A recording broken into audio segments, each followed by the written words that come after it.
Desde los confines de la historia, el Cerro del Poniente ha custodiado el fructífero valle, ahí donde andando el tiempo floreció el abigarrado pueblo de las Aguas Calientes, cuya esencia provinciana permanece intacta. Esta tierra representa el crisol cultural que a lo largo de los años ha conformado la cultura mexicana, y es que a pesar de los embates de la modernidad, el terruño sigue siendo un digno epicentro de dicha provincia.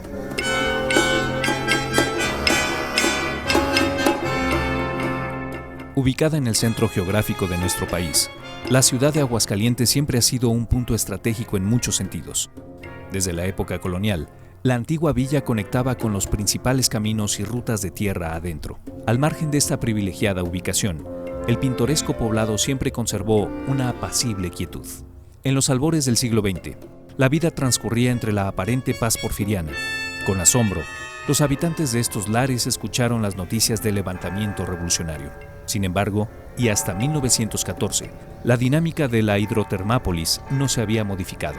Hasta ese momento, nadie podía imaginar que por un largo mes, una tal convención revolucionaria cambiaría radicalmente su diario vivir. Aguascalientes TV presenta una producción de Radio y Televisión de Aguascalientes. La Convención de Aguascalientes, de las armas a las normas.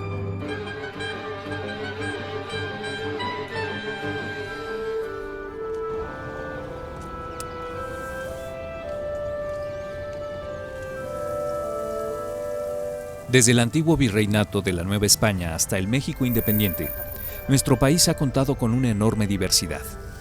La historia mexicana ha sido confeccionada por grandes hombres que en muchas ocasiones ofrendaron su vida para lograr el objetivo. Uno de estos momentos fue constituido por la primera gran revolución del siglo XX.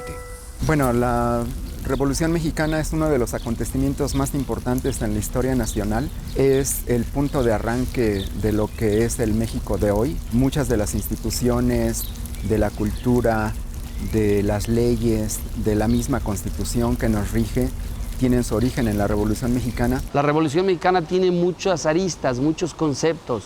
El propio Alan Knight, que es el defensor del revisionismo o el expositor del revisionismo, nos habla en su obra de la Revolución Mexicana burguesa, nacionalista o solo una gran rebelión. No es una revolución propiamente como se concibe en el ámbito de la ideología revolucionaria en cualquiera de los aspectos. Tiene varias revoluciones dentro de un mismo movimiento. El México de hoy es un México que es producto de la revolución. Sería un país muy distinto de no haber ocurrido este gran estallido social que cambió a México desde sus más profundas raíces, y uno de sus acontecimientos centrales fue precisamente la Convención de Aguascalientes. Yo creo que la convención es quizá un intento de cierre de una de las etapas de la Revolución Mexicana, y es la Convención de Aguascalientes uno de los elementos para cerrar o tratar de cerrar esa revolución que había sido auténtica en contra de una usurpación,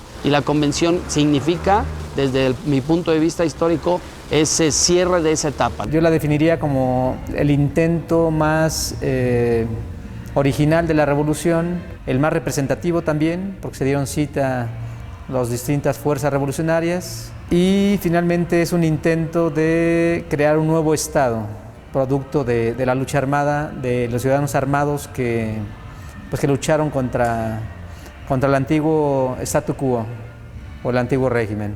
No hubo una convención. Se le conoce en términos genéricos a todo el proceso, a todo el periodo, como la Convención de Aguascalientes o la Soberana Convención de Aguascalientes.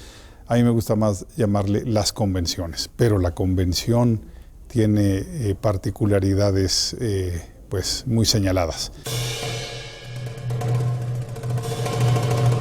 Concluida la lucha en contra de la usurpación de Huerta, la capital hidrocálida fue designada como el epicentro del movimiento armado, constituyéndose ello por un lado en la irrupción de aquella histórica tranquilidad, pero por otro, en un logro político. Tan solo pensar en la posibilidad de ver sentadas a la mesa a las diferentes facciones revolucionarias implicaba conjuntar los ideales de los caudillos y de las batallas que a sangre y fuego se habían ganado. Para entender la esencia de la soberana convención revolucionaria, es necesario acudir a los anales de la historia, entendiendo a cabalidad la situación socioeconómica, pero sobre todo política de nuestro país. escudriñar justamente los últimos años del anquilosado sistema porfirista. En este mismo sentido, palpar el pensamiento de los actores que llevaron a cabo el movimiento social y, por supuesto, las necesidades de un cambio en el territorio nacional.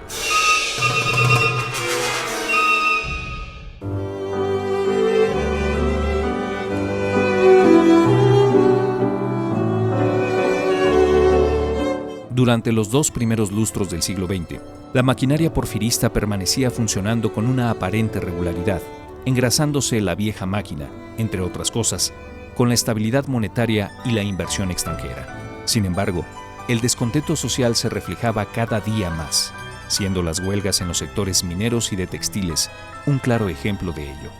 Para 1908, el general Porfirio Díaz cumplía 2/3 de su 7º periodo presidencial. Con 78 años a cuestas, ya no era aquel gallardo héroe del 2 de abril. Sus pasos definitivamente eran muy lentos.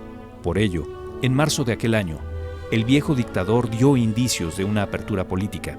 Lo hizo ante el periodista norteamericano James Krillman, corresponsal del Pearson's Magazine, ante el cual manifestó que México ya estaba preparado para la democracia.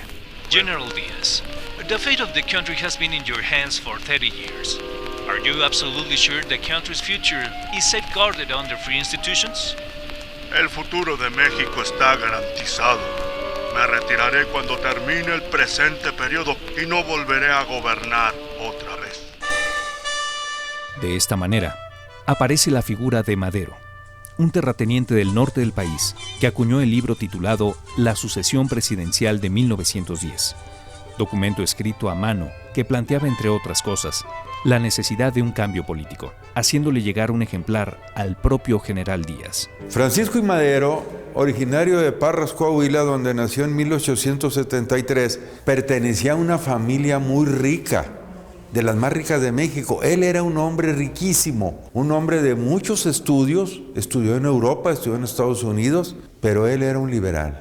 Él creía en México, sobre todo. Él ya había estructurado, quizá en su mente, una carrera política primero local, municipal, estatal y finalmente presidencial. Con una mentalidad bien definida, el futuro apóstol de la democracia se dio a la tarea de recorrer intensamente el país. Poco a poco, fue captando correligionarios que con asombro vieron el crecimiento de su figura. Con gran optimismo, se hablaba de la llegada de un sistema democrático, fenómeno que presagiaba el cambio definitivo en la política mexicana. Los habitantes de este país esperaban con alegría dichos acontecimientos. De manera paralela a los esperanzadores vientos democráticos, para aquel año de 1910, México experimentó un fenómeno de carácter astronómico que marcó a la sociedad por sobremanera. En aquel año entra a la órbita de la Tierra en un plan en que está así el cometa, ¿verdad? Mi padre me decía que ocupaba la cauda las 3/4 partes del firmamento. Siempre en todas las culturas se tenía el miedo de que cuando aparecía en el firmamento un cometa iba a venir una desgracia. Y entonces los pueblos enteros se ponían a temblar cuando veían un cometa. Un fenómeno de esta magnitud, como era, bueno, el paso de un cometa, pues evidentemente que tenía que registrarlo José Guadalupe Posada. Dentro de su inmensa obra, José Guadalupe Posada reflejó la aparición de varios cometas en el firmamento. Poco antes de aparecer el imponente cometa Halley y en el amanecer de 1910, irrumpió en el firmamento otro de menores dimensiones, conocido por la población como el cometa del Centenario. Nombre relacionado obviamente con los festejos de los primeros 100 años de la independencia nacional, mismos que el general Porfirio Díaz preparaba con tanto esmero. Bueno, es un pequeño cometa que pasa cercano al Sol, que de hecho es observado desde el Observatorio de Tacubaya, y bueno, hace referencia justamente Posada a ese paso en una estampa como esta. Sin embargo, más adelante, bueno, se presentaría en el mismo año el cometa Halley. Es un cometa que pues es visto con un temor mucho más amplio por la población, porque pasa mucho más cercano al planeta Tierra. Y aquí, bueno, pues todo el mundo saca raja, como vulgarmente se dice. La prensa ilustrada pues lo aprovecha al 100%, ¿no? y vuelven a aprovechar esta misma imagen y sacan ya una especie de hoja volante mucho más pequeñita, pero ya con un tinte un poquito más chusco, e incluso lo titulan Gran Cometa y Quemazón, lleva acompañado con un subtítulo que dice El mundo se va a volver toditito chicharrón. Para el caduco sistema porfirista, y en particular para el general Porfirio Díaz, estos cuerpos celestes no era otra cosa que el presagio de la majestuosidad con la que se realizarían los festejos del centenario de la independencia. Para Madero, que siempre había creído en el espiritismo, los cometas significaron una señal que le confirmaba sus sueños de democracia. Así, el coahuilense literalmente vio una nueva luz que iluminaba su camino en la política nacional. Sin embargo, también el pueblo interpretaba aquellos fenómenos en el cielo, imaginando seguramente infinidad de calamidades, pero lejos estaba de visualizar lo que esperaba a la nación, una lucha fratricida en la que las entrañas del país convulsionarían como nunca lo habían hecho en su historia.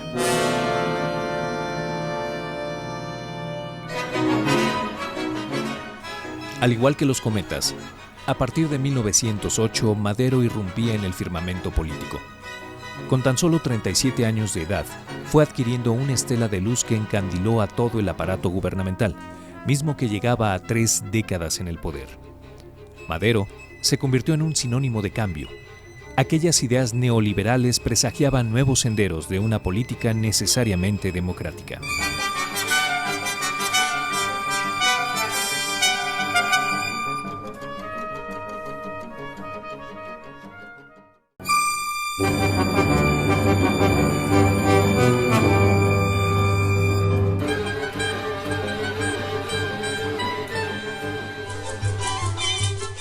Mientras el cometa Halley se alejaba, Madero prosiguió una sólida campaña. Nadie podía parar ya esta nueva propuesta de gobierno. Al ver el peligro que Madero representaba para su sistema, Porfirio Díaz concertó una trampa artera. Poco antes de las elecciones del 26 de junio, Madero fue aprehendido en Monterrey. Más tarde fue trasladado a la capital potosina. Así, la frágil puerta de la democracia se cerraba inevitablemente. Sin ningún obstáculo en el horizonte, los preparativos del centenario debían continuar. Sin escatimar esfuerzos, Díaz organizó las fiestas del centenario con actos de gran relevancia. Inauguración de imponentes monumentos, paradas militares y el traslado de la vieja campana de Dolores a la capital del país.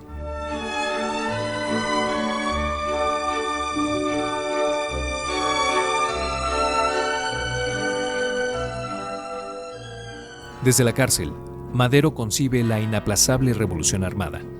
Así, en el Plan de San Luis, se fija la fecha. El movimiento debía iniciar el domingo 20 de noviembre. Muchos atienden el llamado maderista. Sin embargo, entre estos surge la figura emblemática del activista Aquiles Cerdán, que para ese momento abanderaba la causa en el estado de Puebla. Uno de los documentos más importantes que encontramos por la generosidad de una familia poblana es este documento que tenemos aquí.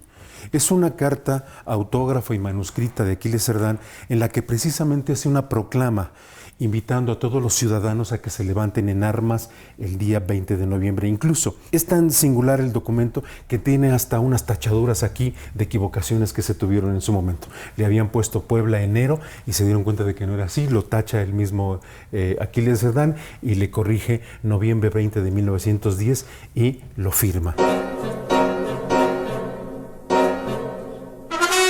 El primer suceso bélico se dio en territorio poblano, ya que 2 días antes del llamado general, las acciones de almacenamiento de armas fueron descubiertas por los porfiristas. Ello propició que los antirreeleccionistas se resguardaran en la casa de Aquiles Cerdán, desde donde enfrentaron a la policía rural. Esta histórica casona, que hoy en día alberga el Museo Regional de la Revolución Mexicana, aún conserva las huellas de aquellos duros momentos.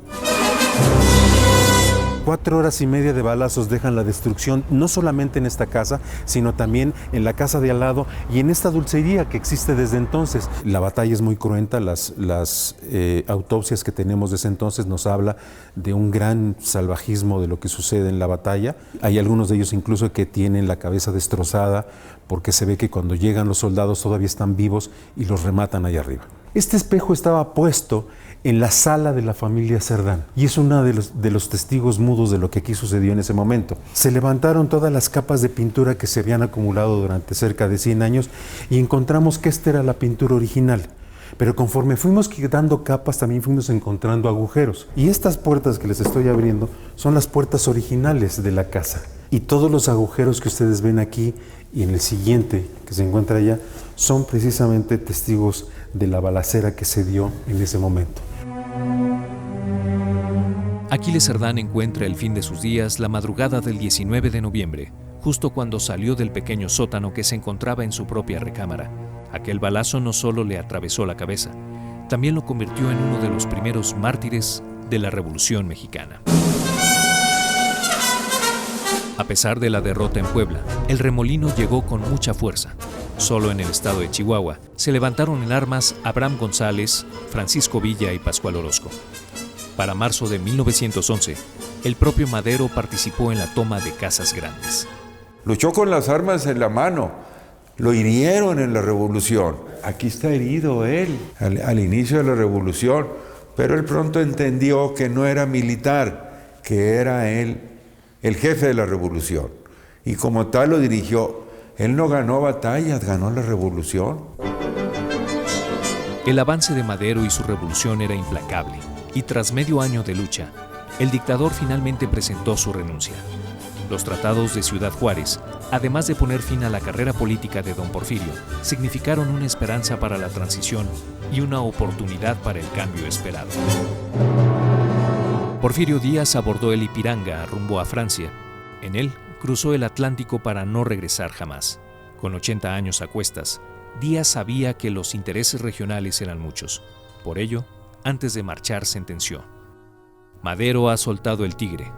A ver quién puede tomarlo.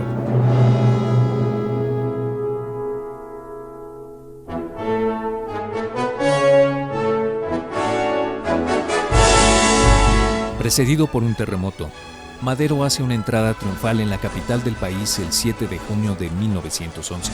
Aunque era ya el candidato natural para ocupar la presidencia, el apóstol de la democracia se dio a la tarea de dialogar con Emiliano Zapata, ya que el sureño exigía la restitución de las tierras. Otro de los conflictos se presentaba en Puebla, donde se escenificaban acaloradas discusiones.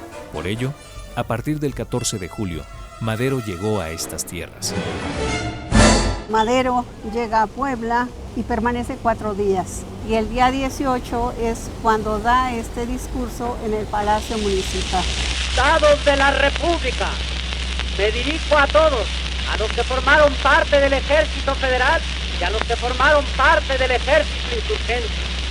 La guerra ha terminado. Todos los mexicanos debemos celebrar el hermoso triunfo que se ha obtenido. Ese triunfo ha sido obtenido por el pueblo, que fue el único que luchó contra el único enemigo que era el dictador. No tengo la certeza de que sea Francisco y Madero. Lo que sí tengo la certeza es que para él este recorrido que hizo fue fundamental para unir a los diferentes grupos, tanto los rebeldes como parte de las fuerzas federales, para su campaña. Yo tampoco creo que sea la voz de él. Los contenidos sí, puede ser que sean de esta naturaleza, pero también existía en ese momento la utilización de la propaganda para muchas cosas. Si está grabado en fonógrafo, era como parte de una campaña general. Sí. Este discurso, si lo situamos en el plano de la propaganda política, es muy adecuado. Un discurso que subraya la necesidad de considerar en primer lugar la concordia entre los distintos grupos, pero la concordia sí en momento de crisis, pero también como esta manera de, si lo vemos como estrategias de propaganda, de reproducirlo en otros lados para mostrar que Madero no es ningún rijoso y que a final de cuentas él puede ser un buen candidato. Con gran ventaja y cobijado ahora por el Partido Constitucional Progresista, Madero triunfó en las elecciones extraordinarias del 15 de octubre de 1911. Su mandato, iniciado el 6 de noviembre, era una luz de esperanza para muchos mexicanos.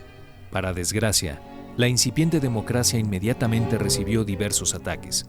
En menos de 2 meses, Madero tuvo que enfrentar a 4 rebeliones. Aunque el nuevo gobierno trató de solucionar los problemas, estos lo rebasaron catastróficamente. Madero sí llega al poder, pero llega al poder también ya debilitado. No convence a Zapata, no convence a Villa, no convence a numerosos grupos. Entonces los únicos grupos con los que él puede trabajar pues, son con los sectores de las clases medias y con grupos que han estado en el poder y que saben el teje y maneje del mismo.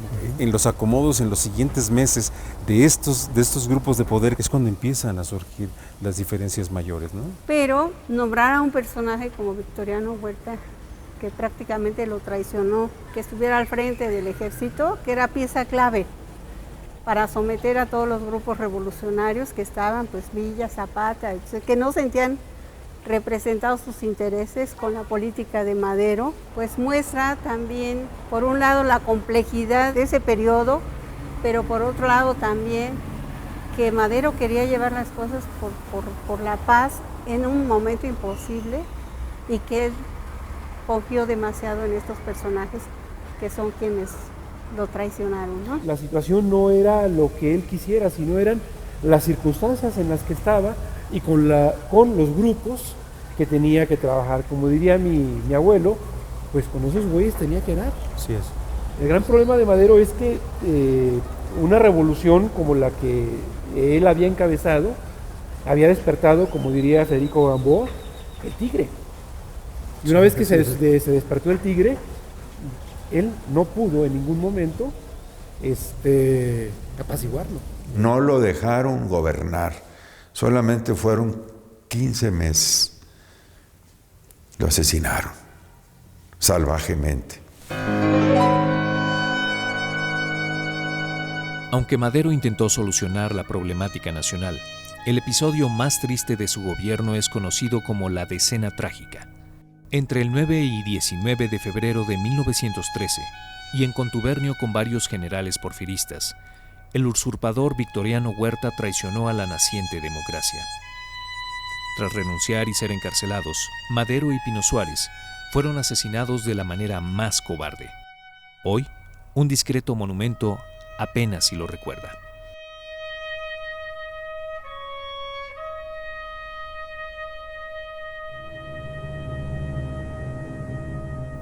Tras la muerte de Madero, el gobernador de Coahuila, don Venustiano Carranza, promulgó el Plan de Guadalupe, estructurando así a las diferentes facciones que lucharon en contra de Victoriano Huerta. El mal gobierno fue derrotado en junio de 1914. Sin embargo, el tigre del que había hablado Porfirio Díaz seguía suelto.